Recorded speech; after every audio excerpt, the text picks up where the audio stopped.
Bonjour à tous et bienvenue dans cette partie de la formation. Nous venons de créer le projet.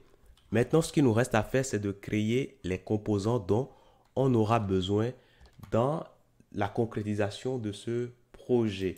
Donc, ce que je vais faire ici, je reviens ici au niveau de mon terminal, bien que je peux le faire directement au niveau de Visual Studio Code. Je vais au niveau de mon dossier front-end Facebook et une fois dedans, je vais pouvoir générer mes composants. Donc, ng generate component. Alors, npins, je préfère cela, hein, voilà. Et puis, je mettrai, alors, je vais tout ranger dans components. Et puis, je vais commencer par créer le component header. Après ça, je vais créer également le component, allez, qui va s'appeler nav header top. Je vais créer aussi le composant qui va s'appeler nav header bottom. Voilà. Après ça, je vais créer le composant qui va s'appeler, allez, si vous voulez, je peux rapidement ramener les fichiers sources que je vous ai fournis. Donc, voilà les fichiers sources. Donc, on aura à créer contact, auth, content, chatbot. OK, donc ça, je le mets sur le côté ici. Donc, je mettrai alors contact. Après ça, on va créer auth pour gérer l'authentification. Auth. Après ça, on va gérer, allez, on va créer content pour le contenu de la page content. Après ça, nous allons mettre également le chatbot. Donc, chatbot.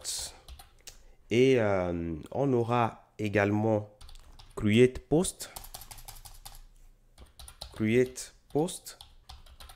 On aura post.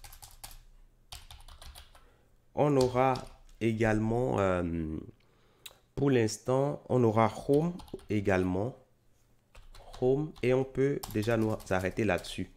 Au fur et à mesure qu'on va évoluer, s'il y a des besoins spécifiques, nous allons revenir pour créer des composants. OK?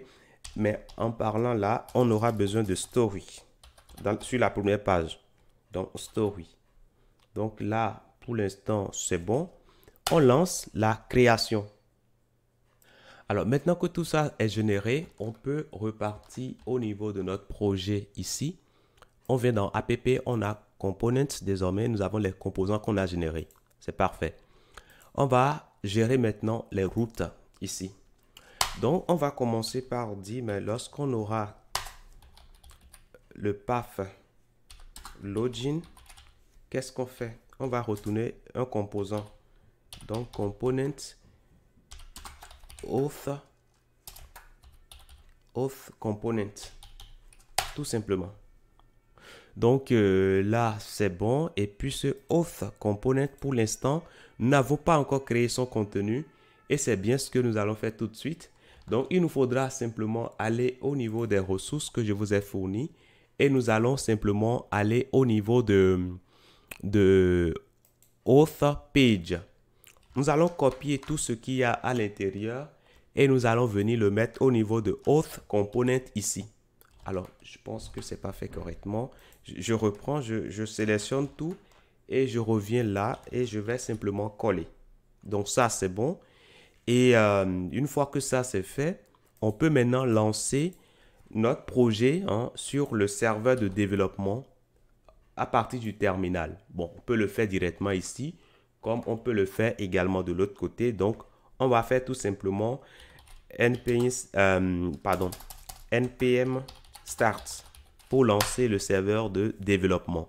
Par défaut, ça va se lancer sur le port 4200. Donc, on a juste à patienter un tout petit peu.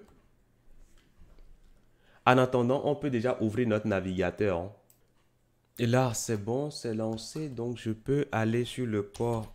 Bon, je vais sur localhost 2.4200 et j'irai sur login. Alors, ce faisant, qu'est-ce qui se passe? Rien ne se passe parce que nous n'avons pas indiqué ce que nous allons afficher sur la page. Donc, au niveau de la racine ici, app component, nous allons mettre alors le routeur outlet, tout simplement. Une fois que cela est fait, Normalement, on vient ici, on actualise et là, nous voyons bien la page login. On peut cliquer sur créer un compte ici. On voit bien le modal qui s'ouvre parfaitement et là, c'est bon. Donc voilà déjà pour la page login. Je vous dis merci et à tout de suite.